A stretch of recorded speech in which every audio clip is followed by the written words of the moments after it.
Hello and welcome to the Clinical Care Options Infectious Disease podcast. I'm your host, Zachary Schwartz. In today's episode, we are absolutely delighted to bring you our official coverage of the HIVR4P 2024 meeting from Lima, Peru. We cover the latest practical information for the prevention of HIV. And to do so, we're joined by Dr. Meredith Clement from Louisiana State University and Professor Linda-Gail Bekker from the Desmond Tutu Health Foundation in Cape Town, South Africa. For more information on this program, including slides and commentaries from HIVR4P, please visit the show notes for this episode. Now let's get started and hear from Professor Linda-Gail Bekker on this important topic. So without further ado, I'm going to launch us on, I think, one of the hottest topics at the Lima conference. It's Purpose 2, which follows on Purpose 1, which was, of course, presented in Munich. This is the phase 3 study, the companion study to Purpose 1, which was amongst women who have sex with men in Africa. This one was really looking at all other populations who have sex with men. And it is, of course, with the 6-monthly lenacapavir/PrEP injection. So really very exciting. This study went to an interim analysis, which occurred when 50% of the participants had included more than 52 weeks of follow-up. And the design of the study you see here, where the primary analysis was to look at a randomized population of these individuals who either received LEN or FTDF, FTC oral PrEP. And the participants who were screened at the beginning became part of the background HIV incidence assessment, which was done using a recency assay. The secondary analysis was to look at LEN versus oral PrEP. So let's just look and see what the results showed. First of all, also a very important abstract that was shown at Lima was just to show just how diverse this population was. And I do think the Purpose suite of studies has really set a new benchmark for how studies should be run in the future. So you'll see the bottom age was 16. So we moved this into the adolescent population. In Purpose 1, we allowed pregnant women to participate in the trial and receive LEN if they consented to do so. And here you see a very nice broad group of individuals from all over the world. First of all, looking at race, extraordinary spread, ethnicity, as you see, and then gender identity, even, very importantly, transgender men. I think this is possibly one of the first studies where we see transgender men included in a PrEP study. There are a couple of other studies underway, including one amongst people who inject drugs. And here are the results. So this is the modified intention to treat. HIV incidence was 2.37 in the study, according to the cross-sectional assays that were done at start. And LEN was superior to background HIV incidence. LEN also reduced infections by 96% compared to that background incidence and 89% compared to daily oral FTDF. So also superior to oral FTDF. So really terrific results and a lot of excitement, of course, not only about LEN for PrEP, but also question marks around access and when we will be seeing this scaled up. These two studies will go together to the regulatory authorities now for licensure. Of course, safety is also very important. Amongst 15,000 injections given, 29 participants discontinued due to injection site reactions. Of course, whenever we use a needle, there is the possibility of pain and redness, but also because of the way this injection is given, it is a subcutaneous injection. That means under the skin, a nodule forms. And so here you see the comparison of nodules in the LEN arm versus the placebo arms. And this includes nodules, pain, and erythema. And perhaps strikingly, because we've seen this also in Purpose 1, there is a reduction in all of these ISRs over time. So definitely some sort of desensitization going on. And in terms of other AEs, we have the perhaps expected reduction in glomerular filtration rate in the FTDF arm and not in the lenacapavir arm. So that was the difference there. Perhaps also underpinning that in these populations, oral PrEP does get used. And so it did have some impact in terms of incidence reduction. And Meredith, you were at the purpose, and I know there were also participants in the United States. Your thoughts around this particular study? Yeah, so we are actually a site here at LSU, and so excited by the results. We're unblinding now.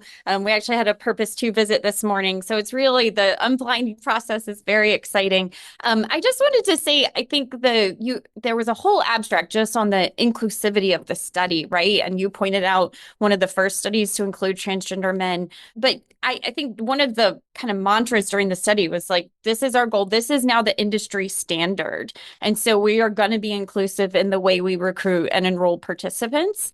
So that, I think, makes us all proud of the results, right? And the way the study was conducted. I guess we didn't get the perfect result that Purpose 1 got. You, Dr. Bekker, actually got a standing ovation at AIDS 2024. It was so exciting. 0 infections in the lenacapavir arm. So there is just some questions around those 2 infections that occurred in this study. And hopefully we'll kind of see a little more data on those infections soon. Yeah, absolutely. Thanks, Meredith. I think the other thing that's striking is that certainly populations that were represented in Purpose 2, I think, are able to and very well take oral PrEP. So, of course, one of the key messages throughout the conference was that message of choice. And I think it's going to be interesting to see as you unblind how many people move to Len and how many people choose to stay on oral PrEP, because of course everybody's been giving that choice now. Amongst young women in Africa, we're seeing almost all of them moving to Len PrEP. And so, I think choice is very important, that we continue to offer oral PrEP, but I agree, let's watch out for understanding those 2 infections that occurred on the Len arm. So for the next group of studies, these sibling studies, Empower 2022 and Empower 2024, these were also PrEP studies looking at monthly oral islatravir 60 milligrams versus daily oral PrEP. And so, as you probably know, islatravir is a nucleoside reverse transcriptase translocation inhibitor. In Empower 22, islatravir was studied versus oral TDF-FTC daily in cisgender women. In Empower 24, it was studied versus oral FTC-TAF, which was offered to U.S. participants, or TDF-FTC daily in cisgender men who have sex with men and transgender women. And so these studies were presented sort of back to back. As you may also know, islatravir has been developed for HIV treatment, and across the islatravir program, it was noted to be associated with declines in total lymphocytes as well as CD4 counts. And so that safety concern prompted premature discontinuation of these PrEP studies. And at that point, the participants moved into an open label phase and rolled over to oral tenofovir-based PrEP. And I'll just note 95% of participants in Empower 22 moved into the the open label phase, and 93% of participants in 24 moved into the open label phase. And so the studies at R4P actually really focused just on the safety profile during the double-blinded and kind of open label phases of these studies. So just to present first, Empower 22, in the first 3 months of the double-blind phase, islatravir was associated with a 21% decline in lymphocytes, whereas that number was 9% for folks in the TDF-FTC group. What's important to note, though, is when the participants were moved into the open label phase, there was count recovery, and these lines did end up converging. And actually, there were no cases of grade 3 total lymphocyte counts less than 500. And so Empower 24 is kind of a similar story, a larger decline in total lymphocytes percent during the double-blind phase in the islatravir group at 7.4% compared to 2.7% in the TDF-FTC or TAF-FTC group. Again, the counts recovered at about 10 months. You can see the lines sort of overlapping and converging. 2 patients in the islatravir arm did have grade 3 lymphocyte counts. In both of these studies, the authors who presented the data also presented infections, because you would think, infections would be associated with declines in lymphocytes and CD4s. And there wasn't really a distinction. There were actually, in some cases, more infections in the tenofovir-based PrEP group. And so just to kind of move into the other results, no infections occurred during the double-blind phase.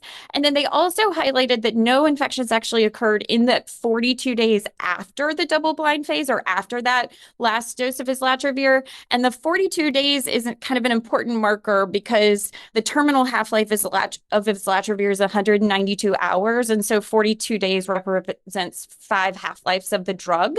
And then once the participants moved into open label phase, there actually were HIV acquisitions. And so for Empower 2022, that was 3.3% of participants, more in the islatravir arm, 17 versus 6 in the TDF-FTC. But you can kind of see a long range of when those infections occurred after receiving the drug. In Empower 24, that represented 1.5% of participants acquiring HIV. And so just notably, to summarize, islatravir is no longer under development for oral or implantable PrEP, but there is a new compound that's also in NRTTI, MK8527, which is being evaluated as a potential monthly oral phase. So sticking with our theme of choices, I think if we do eventually have this would be really nice to add to our armamentarium, but we're not quite there yet. Okay. So IPM054, this was a study that looked at monthly versus 3-monthly dapivirine vaginal ring. This was a PK study, and it was a phase 1 study. So just notably, phase 3 is not really realistic or feasible, doesn't make sense to study these. So this was a bioavailability study. So the 3-monthly dapivirine ring was compared to 1 monthly. And so they had participants who were randomized 1-to-1. One group received 3 consecutive months of the monthly ring, followed by 28-day washout, and then 3 months of the monthly. 3 months of the 3-monthly. This is a mouthful a little bit. And then they switched arms. So it was a crossover study.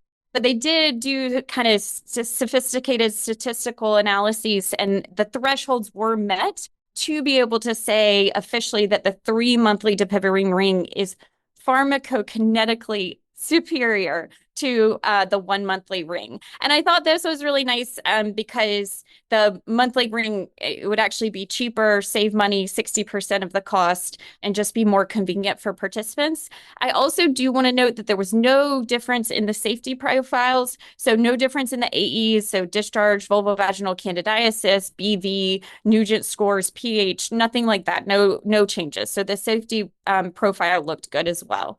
Linda-Gail, do you have any comments about, islatravir or really the dapivirine ring? And I think in Africa, the author of the study said the dapivirine ring was approved in 11 countries. Unfortunately, it's not here in the US. But this is more applicable to your setting, really, if you have thoughts. Yeah, indeed, Meredith. And, I think this goes with our theme of offering people who don't want to do something daily, giving them the opportunity for longer, less frequent dosing. So, of course, a ring goes in, at day 1, and you leave it in place for 30 days before removing and replacing. But it does mean that you need to either come back monthly or take, 3 rings with you. This way, you come in for your, perhaps your depot contraceptive and your ring, and you leave and don't have to come back for 3 months without having to take anything away with you. And this is what we're hearing young people saying is, especially rattling bottles. They're stigmatizing. They don't want to have to do this. And I think this really fits so well with the option of a 6-monthly injectable, or in fact, the 2-monthly cabotegravir we heard about in previous conferences. We heard a lot about cab here, obviously, in terms of its rollout. And the monthly pill, very exciting. Could you imagine that you walk away with maybe a blister pack with 12 pills, and that's all you need for the whole year. So I could imagine this is really going to revolutionize PrEP. I think what we're going to have to get skilled at as providers is really helping our clients understand which is going to be the best method for them, and really supporting them through that choice and ensuring that people do receive that opportunity to exercise their preference. Yeah, absolutely. And just kind of hitting on that theme. I mean, it was talked about at the conference again and again, choices. People want options. And so just what fits with folks' lifestyles the best. And so now it's so exciting to see development of these different options. Yep. I'll move on in the interests of time, staying with the Dipivirine ring, because it really is important. We do know that we want to ensure that young women who have fertility intention, that PrEP is also an option for them. And of course, we do know that one of the most frequent ways that HIV is acquire HIV as a new infection during a pregnancy or during the lactation period, which can be up to a year or 2 years. And we know that HIV is transmitted in breast milk. So we really do want to find ways to prevent HIV acquisition in this very vulnerable time when young women may be having sex in a condomless way, simply because of the nature of fertile, intent. And so here is an important follow-on study from the phase 3s. The phase 3s were known as Aspire and the Ring studies. So people can look back. Those are all published. Both of them went into an open label phase. And here you see the open label study called HOPE, which was part of MTN 025. And this study followed up young women who became pregnant. So incident pregnancies during the open label phase. They came into the study needing to contracept, but those who became pregnant during the open label phase were followed up for any adverse events. There were 72 pregnancies in all at a sort of variety of ages, quite an older population, and the outcomes really were very reassuring. So we don't see any complications during the pregnancy or adverse infant outcomes other than what we would expect from normal or non-prepping populations, and certainly no different than from the randomized part of the trials when, of course, pregnancies were required not to occur. People were required to be on contraception. So I think reassuring results, and really important that we license these products with the indication for pregnancy, because as everyone knows, half of the infections in the world occur in young women in Africa.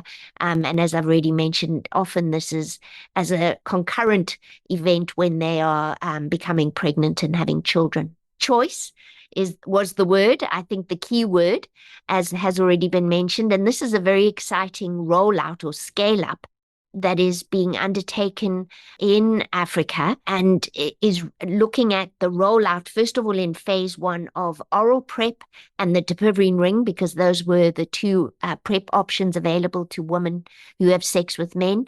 But in phase 2, CAB injectable will also be added. So the authors presented phase 1, almost 4,000 women enrolled, really just looking at choice. Who chose oral PrEP and who chose ring? Very few people coming in here decided not to go with PrEP. 2/3 went with oral PrEP and 1/3 the Dipivirine ring. And you see the reasons why. So ease of use, high up as a reason for both. And again, different folks, different strokes. Some people think an oral PrEP is definitely easier to use, and others think a Dipivirine ring. But those folk who find it difficult to swallow pills could opt for a Dipivirine ring. Those people who, don't want to have something intravaginally would choose oral PrEP. So I think really underpinning this notion of preference and choice.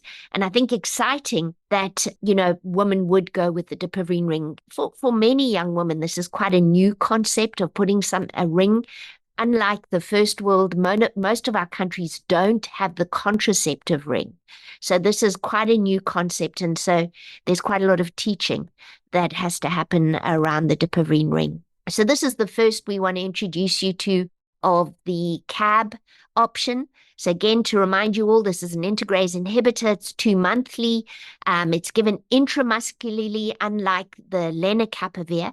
And this is the 084 study. So again, we had 2 companion studies, 083 in young men who have sex with men and transgender women. And this is 084 amongst women who have sex with men. This study has now been published and you can go read about it. But now we need to know about drug-drug interactions. And an important DDI, of course, is with hormonal contraception.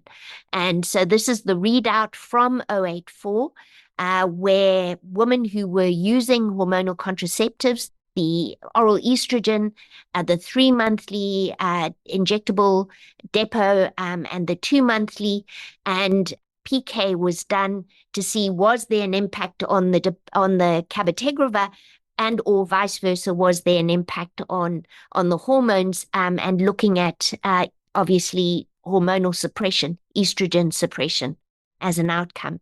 In fact, no interactions were seen. The concentration time profiles were comparable across all 3 kinds of hormones, and really very favorable PK. So we have got a tick when it comes to CAB and hormones for contraception, and so that's very good news. Sadly, which is a theme that goes throughout all of this, is oral FTDF is not used well in these trials. Although I do want to say oral FTDF is a choice we want to keep for women who have sex with men, because they do use it when they want to.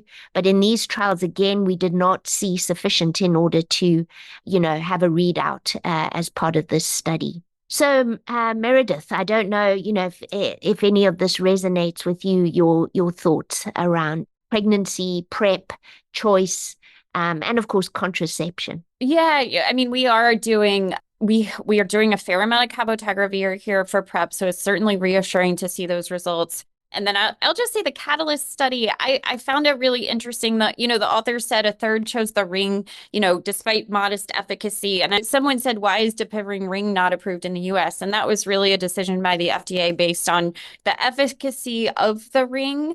But I did want to point out at R4P, there was also another study of Catalyst where actually the follow-up was greater with the ring than oral PrEP. So it's kind of, you can see how when people are given their choice, they may actually persist in care, and you might actually get a much better benefit long term when you give women that choice. And then just somebody said the superior PK of Depivarin correlated to improved efficacy. We actually don't know the answer to that. That it was not a kind of clinical efficacy. And so the authors made a point to say they can't comment on that, but conceivably. And I will just say, of course, we do know in the open label phase of both the phase 3s, Ring and Aspire, we saw much better efficacy or effectiveness, let's put it that way. Obviously, it's an open label and there are all sorts of caveats there. But unfortunately, I don't think we're going to see phase 3s happening in the 3 monthly. I think we're going to have to depend on the PK. But I do also want to point out the study MTN-034, the REACH study, which is now also published, and really recommend people look that up and see when people are given a choice, not only does uptake improve, but also effectiveness and effective use improve. This was presented by PEPFAR. Basically, the punchline was that they have been piloting PrEP since 2015, but really began scaling it up starting in 2017, have more than 6 million initiators. And they just looked at data among PEPFAR-supported clients who returned for follow-up. Among countries, there's significant variability in who's testing positive among those who are coming back for follow-up PrEP care. So now this was a study coming from Zambia, an implementation study of long-acting injectable cabotegravir. I thought what was really amazing about the work that this group was doing is that they really were anticipating regulatory approval in Zambia. They did a lot of pre-implementation work, training, kind of demand creation, all sorts sorts of things to kind of really be ready to go by the time CAB was available in their country. So they implemented CAB LA in 6 sites in 2 districts. I want to say that this study is just from 2 of those sites, though, where they initiated more than 600 clients on CAB LA. It was a younger population, 24, 56% female, 32% adolescent girls and young women, 21% adolescent boys and young men. They were able to reach a population who really could stand to benefit from PrEP. And so they looked at, kind of just, again, early data, but among those eligible for their second injection at 1 month, it was about 2/3 of the initiators, and 91% of those did come back for that first monthly injection. CAB is Q2 monthly, but there is that 1 month, that first dose given at 1 month as kind of the loading dose. And then they just looked a little carefully at who discontinued. And the main reason was hepatitis B infection, also a couple of cases of pregnancy, a rash, and a severe injection site reaction. There were 2 folks who did acquire HIV, and I think we're pending more data on that. So another implementation study that I thought was really impressive came out of San Francisco. So they discussed their rapid start model. And so they have long-acting cabotegravir, which has been initiated at 8 clinics, Ward 86, which is, of fame, the UCSF folks, that's kind of their PrEP hub that does training for a lot of these sites. But they have many sites in San Francisco doing long-acting injectable cabotegravir as PrEP. They have a drop-in option. They have an e-referral program, so providers can directly refer their patients, or I think they said they can kind of ask questions of providers if they're doing it themselves. And so they reached a pretty diverse set of clients for this implementation project. So mean age was 37, 65% cisgender men, 19% cisgender women, 10% non-binary, and 5% were transgender women. Slightly more than 1/3 with unstable housing, 50% with reported substance use, which they said was opioids, stimulants, and hazardous alcohol. And then also more than half with a mental health diagnosis, which was depression in most, but also psychotic disorders in a lot. And so they did look at the follow-up over time, and 85% of injections were on time. So within a week of when the injection was actually due, they had no seroconversions, but 3 false positives, which I think Dr. Bekker is going to get into some of that in a little bit here. But all those 3 RNA tests had very low viral loads. And the 6-month retention was higher than with long-acting CAB than with oral PrEP. They did an analysis of what characteristics or factors were associated with both discontinuation, remember, was small group, and late injections, and mental health diagnoses were associated with both of those. Substance use was also associated with discontinuation, but mental health was the one associated with both late injections and discontinuation. Let's get into this sort of vexed question of testing and breakthrough infection and what goes on. So this study called SPrEP was about HIV treatment after LA CAB PrEP. So looking at incident HIV infections, and it's an ongoing observational study really to follow up people who have breakthrough infections and see, now that they may have been exposed to single integrase inhibitor, are they going to, acquire resistant mutations, which could then impact their treatment in the long run. So this is Irvi and others at Pittsburgh are really doing a global job here, where they're collecting breakthrough infections from all around the world. So they really are highlighting just 3 cases here of HIV infection with on-time LA CAB injections. All occurred in cisgender men. They go through each one of them in detail, and you can sort of see the way it sort of breaks out. Did we see in any mutations? And in the first case, this was non-applicable, but in the second case, you do see some integrase inhibitor mutations coming through, particularly with single sequencing, sort of deep sequencing. And then in case 3, again, some mutations occurring there. All patients were started on Darunavir with Cobistat and FTAF, again raising the question of, what should we do in breakthrough infections in people who've been exposed to integrases. There was viral suppression in case 1 and 2. In case 3, because of intolerance to the protease inhibitor, they did switch back to an integrase inhibitor here, bictegravir with FTAF.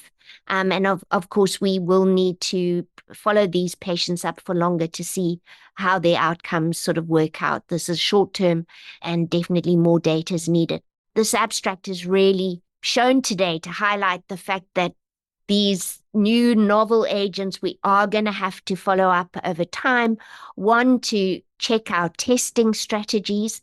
We haven't even raised it here. People may have heard of the Levi syndrome. This is the notion. Of course, the FDA has come out to say all of these long-acting injectables should be initiated with a NAT test, an antiviral NAT test, which in many of our settings is just not possible. If you want to do same-day testing, you're going to have to move probably to a rapid.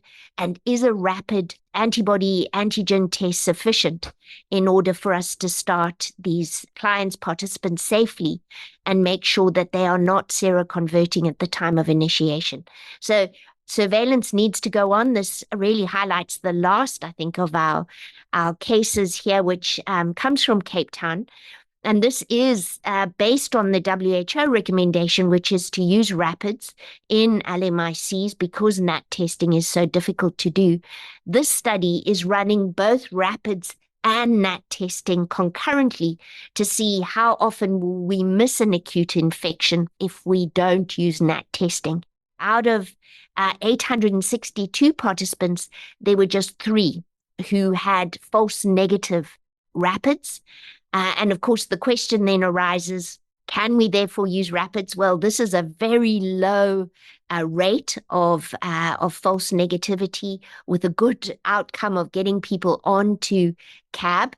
And so this is one where we have to weigh up the public health benefit versus maybe individual cases. And importantly, in this study, we were able to start them all on the first line of tenofovir, lamivudine, and dolutegravir, an integrase inhibitor, which of course is the first line for many, many countries around the world.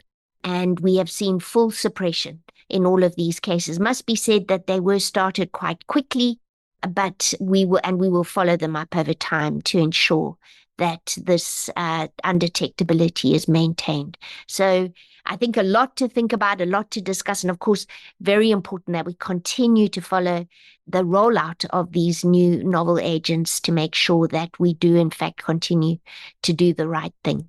And so I'll just, I think, jump right into the last couple of studies that we wanted to discuss today, focused on improving PrEP uptake. SPrEP, this is a program that is taking place in Sao Paulo, Brazil. It's online PEP and PrEP. It is a program or platform, should really say, that's sponsored by the municipal health department in Sao Paulo.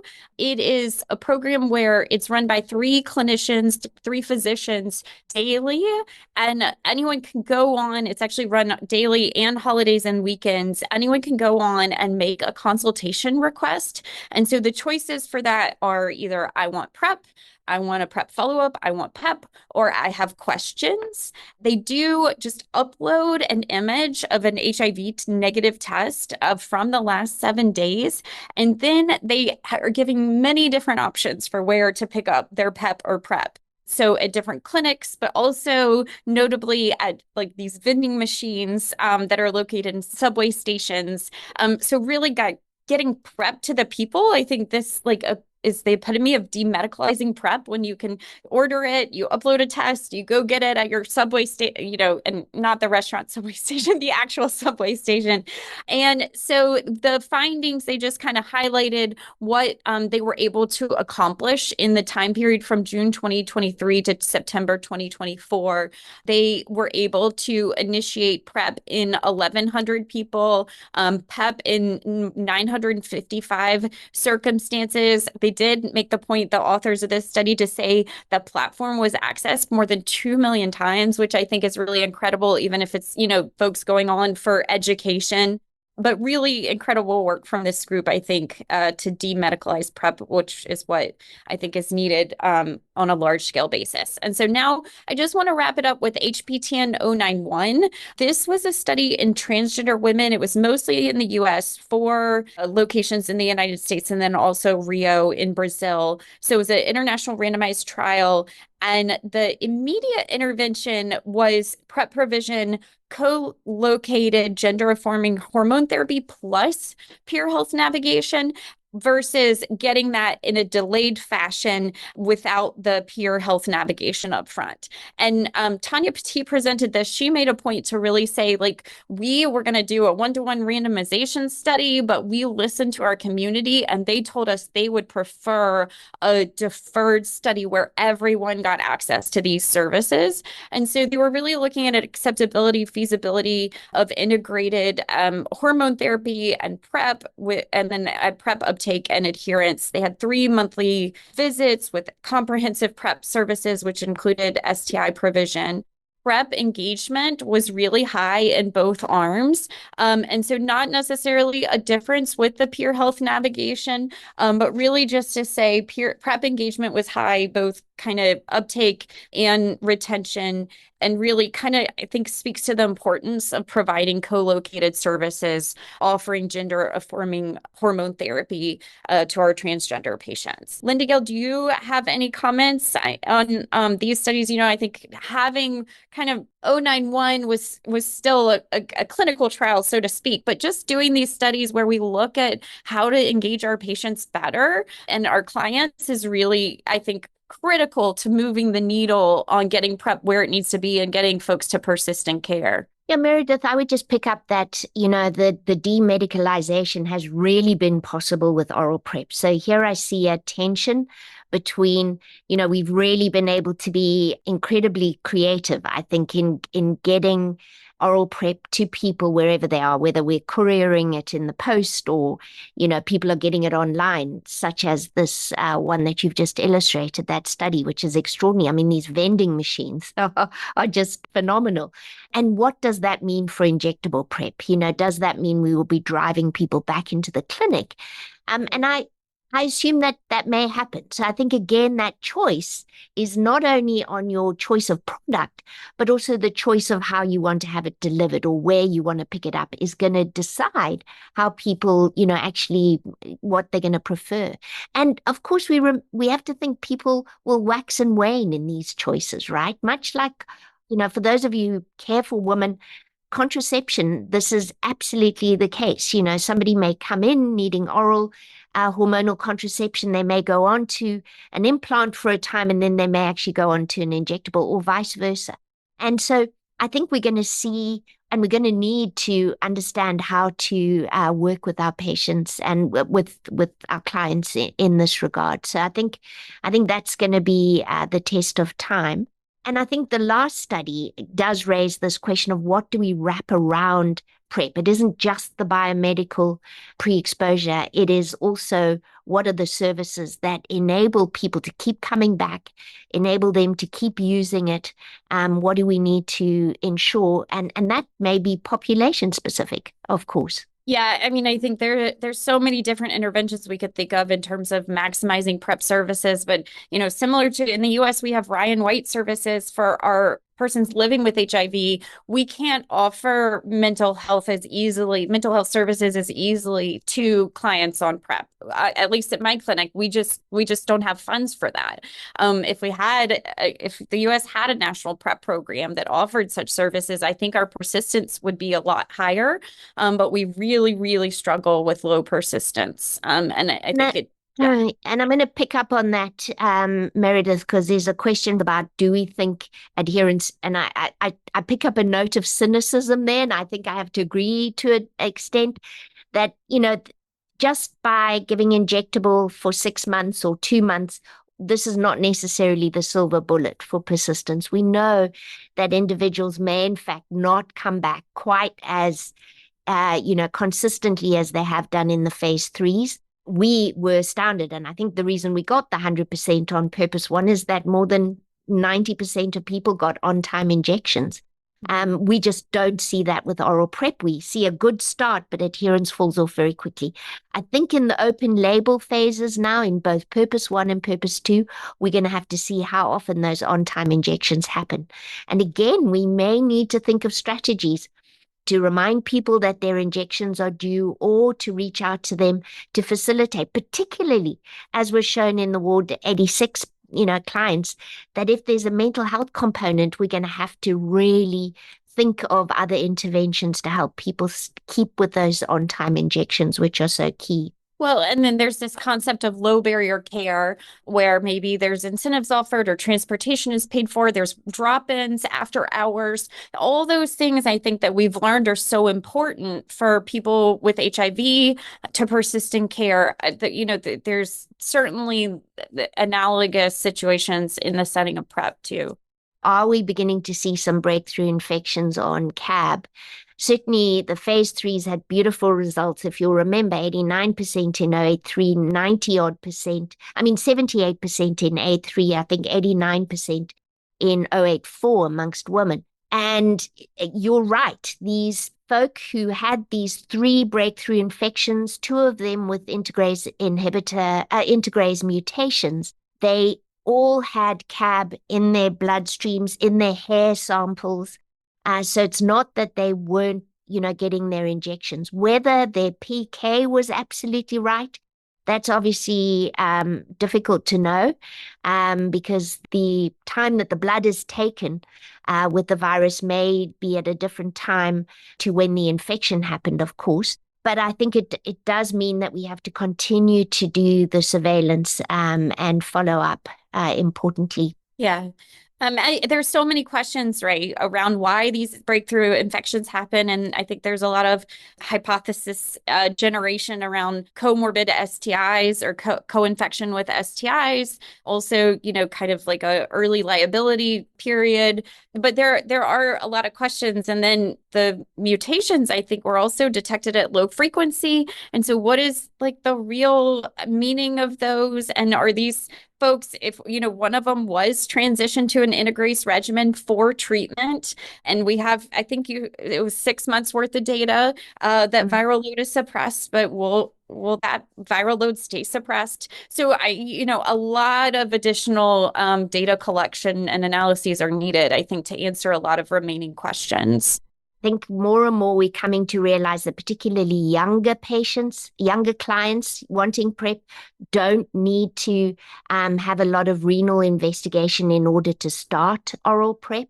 Our own guidance in South Africa, and I think it's based on the WHO, is that we should do this in older participants or clients, in pregnant clients, and in people who may be on other renotoxic type drugs or have a history of renal impairment. So those are the individuals. You may want to push them rather to FTAF as an oral agent, and those are the people you may want to monitor glomerular filtration rate, but it should not be a gatekeeper for young, fit people wanting PrEP. Agree. We ask about hypertension and diabetes and kind of conditions associated with hypertension too, but we do rapid starts and don't necessarily, we can generally order the creatinine, but we don't need to see it come back before we start tenofovir-based PrEP.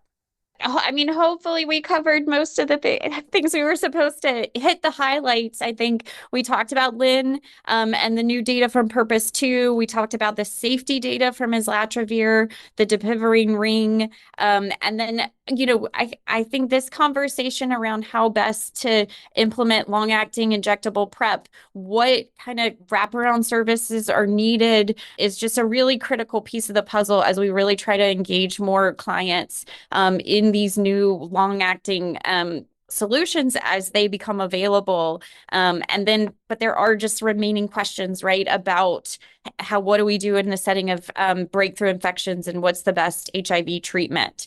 So Linda-Gail, do you have other things to add? No, Meredith, I think just really to say, I do think it is a exciting time. I would describe it as a prevention revolution. We now have amazing pre-exposure prophylactic options, not to forget all the other prevention strategies in the toolbox. It is the time for primary prevention. I think all of us as clinicians, as healthcare workers, need to get familiar with all of these kinds of strategies. It also needs an enormous amount of advocacy to make sure that they come to everyone who needs them in an affordable, accessible way. And of course, that means, we have to take on the advocacy as well as really coming to terms with each of these. And, I think it's only as we get to use these products will we really become familiar. I think 10 years into oral PrEP, we now feel very comfortable with oral PrEP. It's very easy to use. It really can be infection saving. And for those of you who have not yet ventured there, I strongly recommend that you do. But for our clients who just can't do that oral dam, and don't forget 211 for people who have a penis. 211 is an option as well. And this is important that we make sure that we really are familiar with those kinds of interventions, as we now also have CAB 2-month and LEN 6-monthly coming on board. It's an exciting time to be alive, Meredith. It is exciting. And thank you for bringing up the advocacy too, because I think as we do have all these incredible, new methods in the pipeline or either available very soon, if they don't get to the people who need them most, we're not going to make a difference. So I think being advocates for those who really could benefit is an important job for all of us. Thank you to Dr. Clement and Professor Bekker, and many thanks to you, our listeners, for joining in.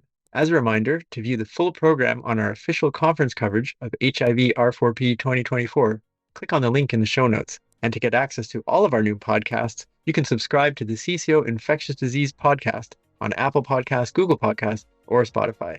Thank you, and we'll see you on the next podcast soon.